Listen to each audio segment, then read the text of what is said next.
Okay, I will demonstrate how to play Cat Patrol on lesson 3B. This is written for D minor sound. Okay, so you have to place your right hand, find D minor 5-finger scale right here. Most of the time, I don't think any of you need to move your hands except for that coda. You need to move your right hand from D minor to find another high D. Otherwise, it's pretty simple. Here we go.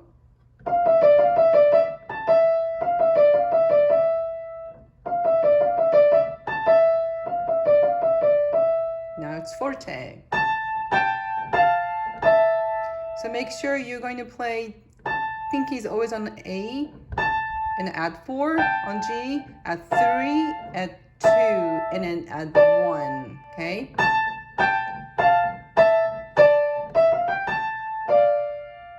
Next one, again, don't move your hand position, just to play E and G with 2 4-fingers. And again, don't move your 2 on E, stay here, and then just move thumb to the C sharp, and then stay finger 2 on E. Again. Then back to the D minor hand position.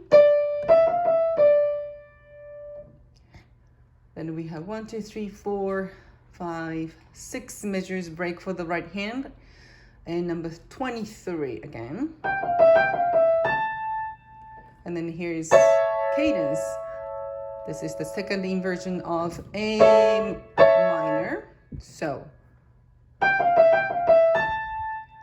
C sharp, E, and then A. So you're already playing the A right here, the one measure before, so don't move your hands. And then just to place the 2 on, and then C sharp, and then the E. And then next one is the D minor chord. And again, pinky doesn't change from A. You're just gonna play 2, 4 on E and G. So I'm gonna play again from number 23.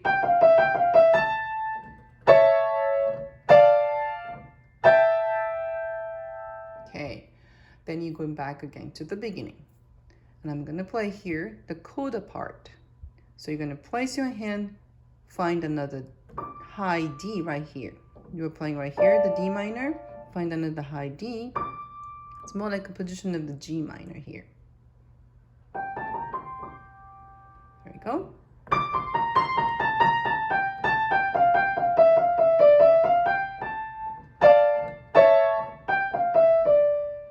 So what's happening here is you're gonna play 5, 4, 3. Up to here, you're not gonna change your hand position, right? And after play the third finger going on to A. And again, G with 3. F with 3 again.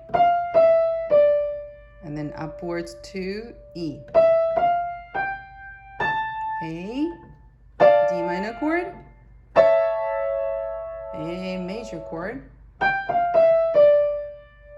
Okay, again, here, don't rush, just to make sure you read the notes properly. Basically what we are playing is, if you look at the first note of the every triplets, D, C, B flat, A, G, F, E. So then we're adding just the extra 2 notes after that each note. But you need to make sure you're using the proper fingerings, otherwise you're gonna stumble. So first triplets, we are gonna start with 5, 4, and the next one is again 3, but we're gonna repeat the 3, 2, 1, 3, 2, 1, 3, 2, 1 until you get to the D part. You see, so 5, 5, 4, 3, 4, 3, 2, 3, 2, 1. And then again, 3, 2, 1, 3, 2, 1, 3, 2, 1. Now 2, 3, 4, 5. So if you get used to it, you can go very fast.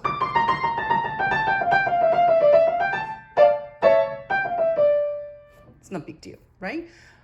And then there are accent marks on every first note of the triplet. So make sure you play like this.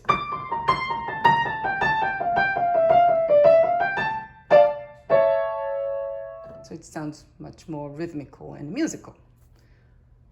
Okay, so I'm gonna play the left hand. Again, you're going to place your left hand on the D minor position. D, E, F, G, A.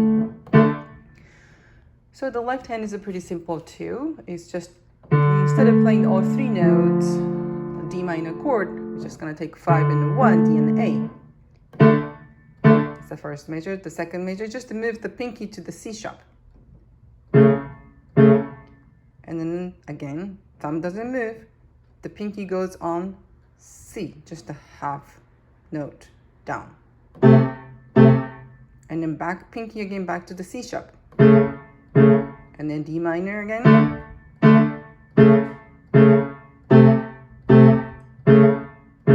So you see the pattern here? D, C sharp, C natural, C sharp. So that combination goes 2 times.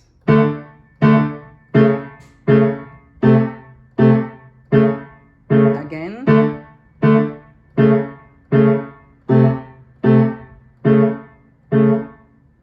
Then, next part, we are playing exactly the same as your right hand is playing. A, G, A, F, A, E, A, D, A, and then back to E, A, F, A. So the thumb on A doesn't change, just stay here. A, G, A, F, A, E, A, D, A, E, A, F, A. And the next part is just to prepare your hands. Instead of playing here, kind of prepare your hands to reach the octave, because you have to reach, after you play that A, you need to reach this A. So if you're staying here, you're going to be late to approach to the octave A. So as soon as you start playing this major, that's the 12. 1, 2, 3, 1, 2, 3, 1, 2, 3, 1, 2, 3. You see? So 1, 2, 3, 1, 2, 3, 1, 2, 3, 1, 2, 3. Then, number 15, you play D and F using 2 and 1.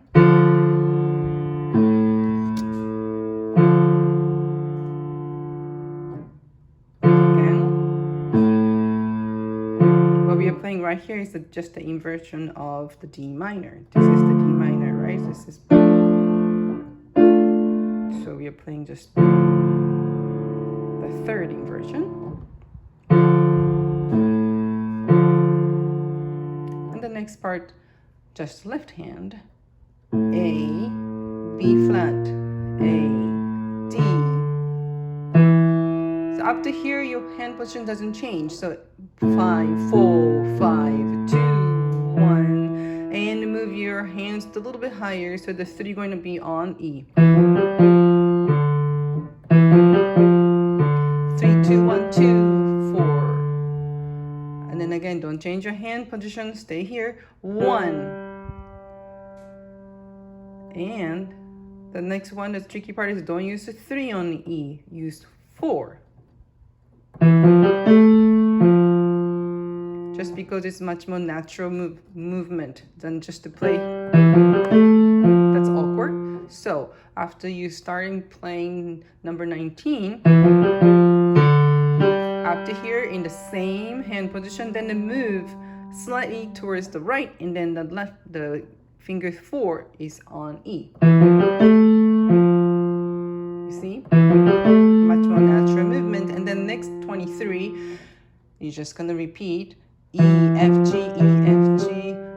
So the right hand is playing, it's kind of a backwards. Okay, and then again, next part is octave. So prepare your octave hand. 1, 2, 3, 1, 2, 3. Now there's a tie. So 1, 2, 3, 1, 2, 3, 1, 2, 3, 1, 2, 3, 1, 2, 3, 1, 2, 3, 1, 2, 3, 4, 5, 6. Okay, and the coda is the left hand is basically playing A for 5 measures. So just to stay until you are done with counting 1, 2, 3, 4, 5, 6 times. So 30 counts. 1, 2, 3, 4, 5, 6, and very end. Very high. Not this D, because it's octave lower. Very low D. Again. 2, 3, 4, 5, 6. Okay. Now I'm gonna play the both hands together. Hope you can see both. Okay. Ready?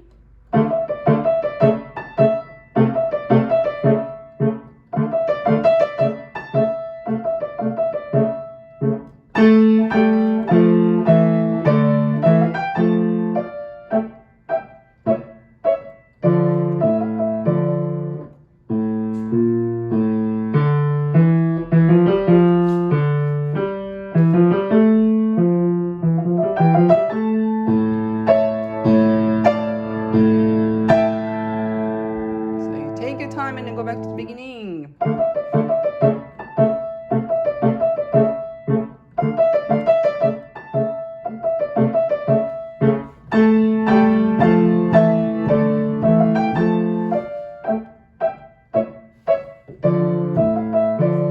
Now you see the sign says to coda, so we'll actually skip to the sign saying coda, the last 2 lines.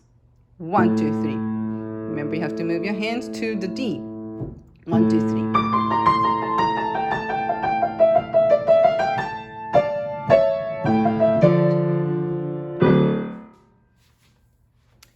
Okay, so have fun and make sure that you are giving some expression starting with the piano sound, and pay attention to when it says forte, and pay attention to the accents, crescendo, staccato. So those type of things, and the legato.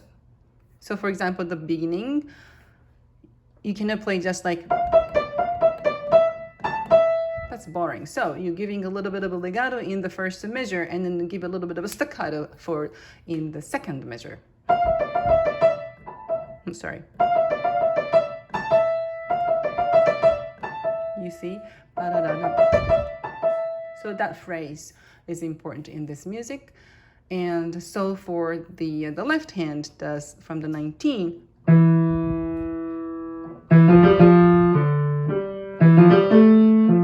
So just imagine someone singing the phrase. So instead of, it's too choppy. So make sure you have the very legato sound. That's one phrase. That's one phrase. The next part is, so that's the one phrase. So how do you make the very legato sounds? Just don't move your hands too much on the keyboard. So whenever you play the legato sounds, stay your hands closer to the keyboard and then kind of minimize your hand movement, but use very relaxed arms. Ready? If you're very, very stiff, the sound also very, very stiffy, okay? All right, and have fun.